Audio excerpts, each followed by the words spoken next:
Vous êtes branchés sur la radio Campus Unikin, la radio du savoir, sur 107.6 MHz, votre radio. Vous écoutez la radio Campus, Alma Mater, c'est l'heure du journal.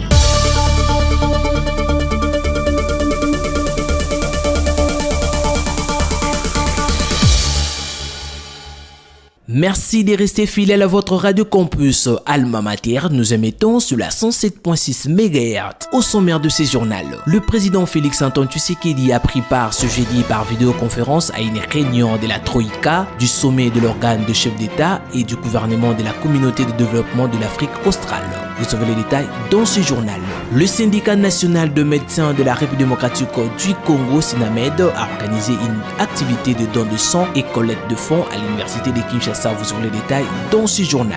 Guerre d'agression de la RDC par le Rwanda. Une délégation de 3 députés européens séjourne à Kinshasa. Cette délégation va animer une conférence sur la crise dans l'Est de la République démocratique du Congo. C'est samedi 8 mars 2025 à la salle Monikoso à l'université de Kinshasa. Vous aurez les détails dans ce journal.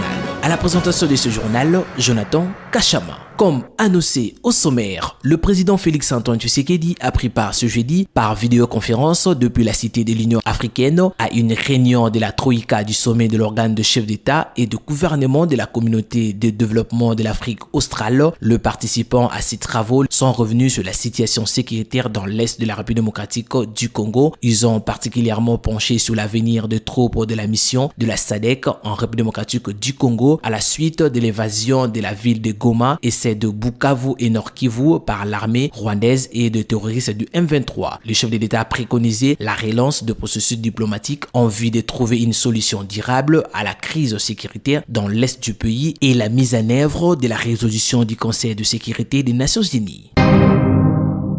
Dans le cadre de mobilisation nationale sur la guerre d'agression, Miguel Kachal appelle toutes les couches de la population du Lualaba à Kolwezi à bannir la division, à s'approprier le message de l'unité porté par Sama Lukonde et à se ranger derrière le chef de l'État pour lutter contre l'agression rwandaise. On l'écoute, Miguel Kachal. Nous sommes dans l'itinérance, dans la suite du président du Sénat, Sama Lukonde.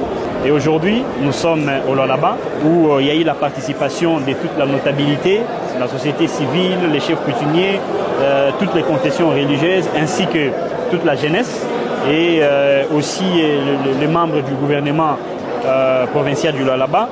Le président du Sénat a fait appel à notre jeunesse de pouvoir adhérer dans nos forces armées afin de pouvoir renforcer notre armée et faire en sorte que nous puissions avoir une défense nationale qui va défendre l'intégrité territoriale du pays, les civils ainsi que leurs biens. Nous devons savoir que cette guerre n'a pas commencé avec le régime de Tshisekedi. C'est une guerre qui a commencé il y a 30 ans. Le président Tshisekedi n'était pas encore au pouvoir. Il y a 30 ans que notre pays est en train de dépenser, déployer beaucoup de moyens affectés à cette guerre et ces moyens pouvaient contribuer au développement du pays. Si nous voulons compter les budgets ou les moyens qui sont affectés à cette guerre, nous parlons de plusieurs milliards de dollars. Et ces milliards devraient entrer dans le circuit du développement de notre pays. Nous encourageons les efforts diplomatiques du chef de l'État, mais nous devons savoir que lui seul, il ne peut pas réussir. Il a besoin de l'adhésion de toute la population parce que c'est la nation qui est agressée. Le syndicat national de médecins de la République démocratique du Congo, SINAMED, a organisé une conférence de dons de sang et collecte de fonds à l'université de Kinshasa pour soutenir la population de l'Est de la République démocratique du Congo ainsi que le FRDC. Cette activité va se clôturer le 8 mars 2025. Dr Kitambala Blanchard, membre du bureau provincial de Kinshasa, nous parle de cette activité. On l'écoute. Bon, cette activité, c'est par l'initiative du SINAMED que nous avons approché les autres syndicats, non seulement de médecins, mais du corps médical, du ministère de la Santé, les médecins, les infirmiers, les paramédicaux et consorts, tous les syndicats. Nous travaillons dans cette activité pour pousser la population à soutenir nos FARDC qui se battent à l'Est et les Wazalendo, ainsi que nos populations de l'Est qui sont victimes des atrocités de cette guerre qui nous est imposée par le Rwanda. C'est comme ça que vous voyez cette activité être lancée par l'intersyndical. Le choix de l'université de Kinshasa se passe que par rapport à l'activité, c'est pas seulement le don de sang, mais nous récoltons aussi, il y a des numéros pour soutenir aussi nos frères et sœurs de l'Est. Nous avons subdivisé la ville de Kinshasa comme il y a 4 districts. Le SINAMED a plus de 50 institutions hospitalières. Nous avons nos représentants syndicaux là-bas. Et parmi ces hôpitaux, nous avons choisi, selon les districts, les grands hôpitaux de chaque district. Par exemple, Mwamba, Lukunga, et puis Tchangu et l'autre, dont Efuna. Donc nous avons choisi les grands hôpitaux où l'accès est facile pour que la population vienne donner le sang et contribuer. Nous demandons à la population de s'approprier cette activité. Il y a cela déjà presque 2 semaines, ça va se terminer le 8 mars, qu'ils puissent s'approprier de ça pour donner le sang et puis amener les fonds pour soutenir nos populations victimes de ces atrocités à l'Est. C'est ça même le civisme et le patriotisme. Le SINAMED étant un syndicat patriotique, c'est pourquoi nous sommes en train de soutenir notre pays. Guerre d'agression de la République démocratique du Congo par le Rwanda, une délégation de 3 députés européens séjourne à Kinshasa depuis le 6 mars 2025. Elle va animer une conférence sur la crise dans l'Est de la République démocratique du Congo ce samedi 8 mars 2025 à 10h à la salle Monekoso. La délégation est composée de Madame Virginie Joro, de Messieurs Philippe François-Marie Olivier et de Messieurs Thierry Constat Angelo.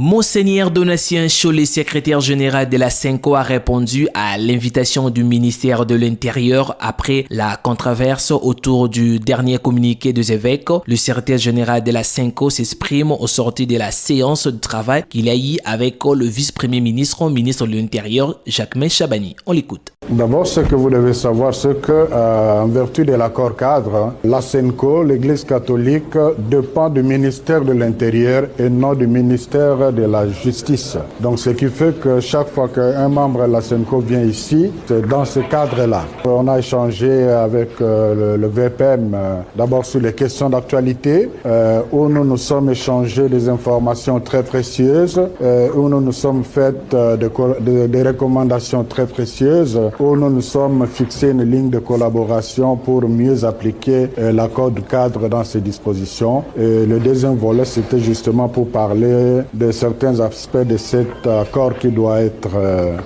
être mis en œuvre. Voilà, c'était très bien. L'Association canadienne de prospecteurs et d'entrepreneurs a accueilli l'édition 2025 à Toronto, plus grand rendez-vous minier au monde. Cet événement réunit chaque année de milliers d'experts, investisseurs et gouvernements engagés dans l'exploration et exploitation minière. La RDC a réaffirmé son engagement en faveur d'une industrie minière durable et compétitive. La délégation congolaise, conduite par Marcelin Paloukou, directeur du cabinet adjoint du ministère de Mines. On l'écoute. Le coltan, essentiel aux technologies de pointe, la RDC détient plus ou moins 60% du potentiel minéral mondial de cette substance minérale. Lithium, germanium, terres rares. Les explorations minières récentes réalisées en RDC révèlent un potentiel minéral inégalé, prêt à être valorisé. Nous refusons d'être un simple fournisseur de matières premières. La RDC s'engage à transformer ces minéraux sur son sous-sol, créant ainsi des emplois, des industries locales et une valeur ajoutée. S'agissant de la législation minière, la RDC dispose d'un cadre légal, compétitif, attractif et incitatif pour une exploration responsable. Vous l'avez compris, c'est la fin de ce journal présenté par Jonathan Kachama. Je vous rappelle le principal titre. Le président Félix-Antoine Tshisekedi a pris part ce jeudi par vidéoconférence à une réunion de la Troïka du sommet de l'organe de chef d'État et de gouvernement de la communauté de développement de l'Afrique australe. Vous avez suivi les détails dans ce journal. Le syndicat national de médecins de la République démocratique du Congo, SINAMED, a organisé une activité de dons de sang et collecte de fonds à l'université de Kinshasa. Vous avez suivi les détails dans ce journal.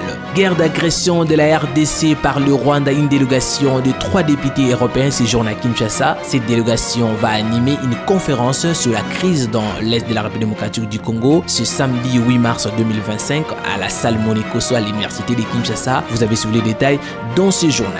Concours rédactionnel Jean-Paul Mbouya Koutoumissa, Lucien Pongwe à la réalisation Emmanuel Boutela. Du côté technique, nous avons Sylvain Chizungu et Tichi Kaboula sous la supervision de Luxène Kinounou. L'actualité reste en continu sur la Radio Campus et sur notre site internet www.inikin.ac.cd.